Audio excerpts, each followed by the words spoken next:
Today I want to talk about magic. What is magic? How is it done? How do we tap into it? How do we become magicians? Well, the first step is very simple.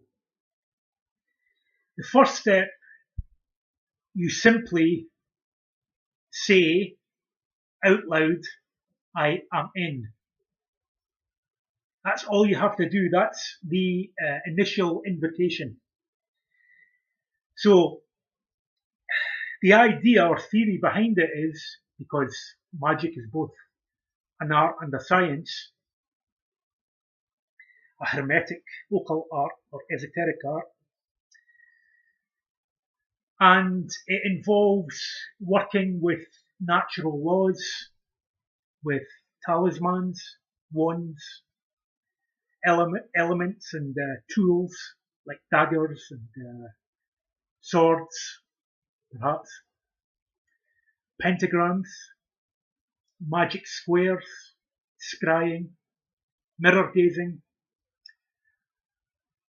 planetary tinctures, astrology, divination, the Jewish mysticism or Kabbalistic, Kabbalistic cross. Always have difficulty pronouncing that one.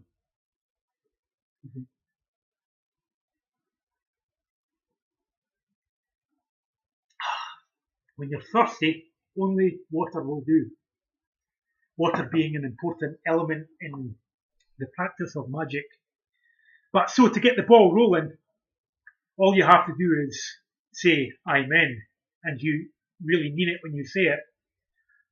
Even if you are skeptical or you have doubts in your mind or suspicions or fears or anxieties, these are bound to crop up at some point in the learning process. It's all part of the learning process. But truly, as someone who has gone through all or most of the stages of practicing magic, and I don't mean just simple trickery or card games or pulling rabbits out of hats, not that kind of magic, but actually working with the forces of nature in order to manipulate these unseen forces and, with respect and reverence, and to alter reality as I will it. My will or your will being more and more aligned to the will of the universe.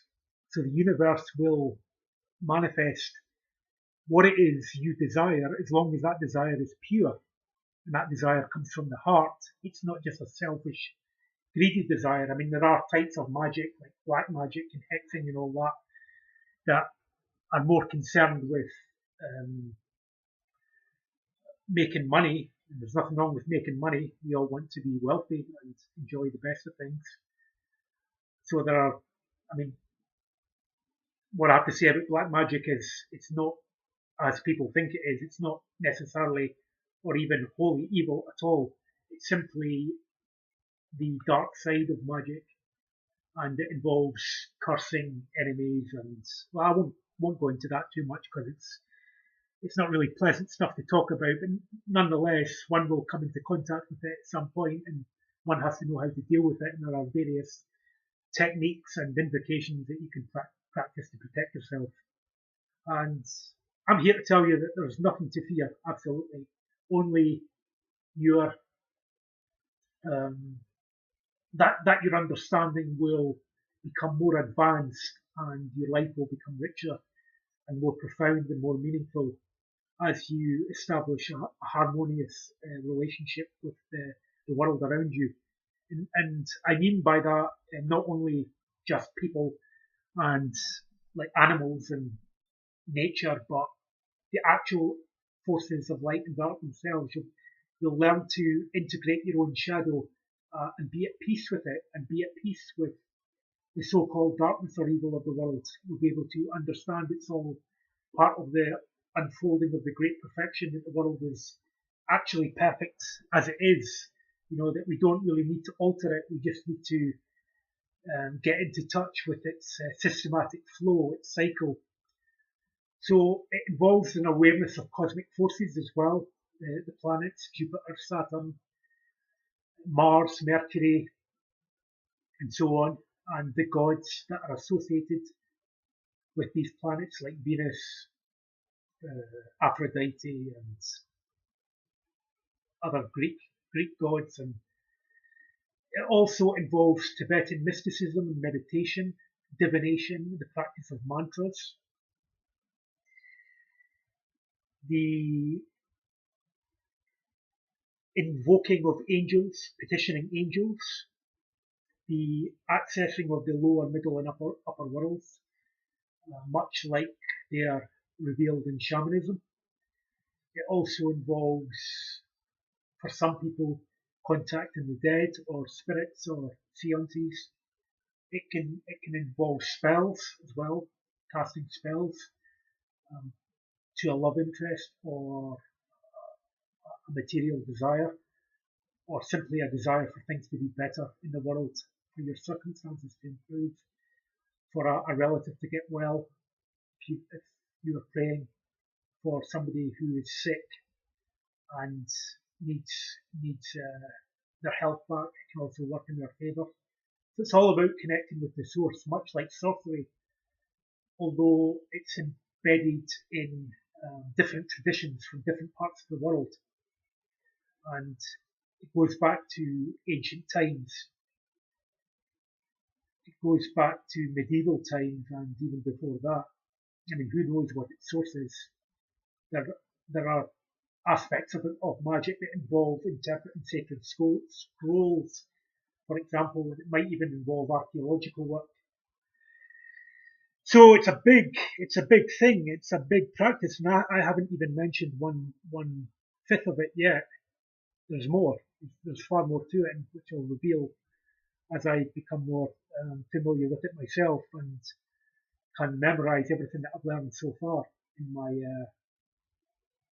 15 years of practicing it seriously. And I only used one book, and that was the best book, The Techniques of High Magic by Francis Melville. That's the only book that I needed up till now, although I'm diversifying my practices now and making them broader, because I feel that the people that I'm trying to reach and help and share this knowledge with need to have a broader understanding of what's accessible and available to them if they make themselves accessible and available to the teachings and practices as I reveal them. You know, I'm not the only one practicing this, of course. I'm not the best by any means, but I know what I know well, and that's enough. And at this stage, I'm pretty sure, I'm positive, in fact, it'll be enough for you as well. So it's all about manipulating the unseen reality. In sorcery, that's called the Nagual, or spirit. It's all about using those forces and being used by them, because we don't just do it purely for selfish gain or material advancement. It's about something more noble. Magic's ultimate purpose and goal is activation of the whole body, mind, and spirit in union with the divine. The Tibetan 100-syllable mantra and the practice of Vajrayana Buddhism and Tibetan mystical practices in the Himalayas did involve this high refined magic.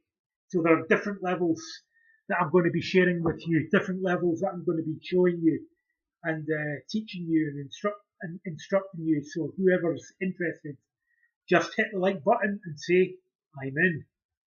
Okay, let's have fun.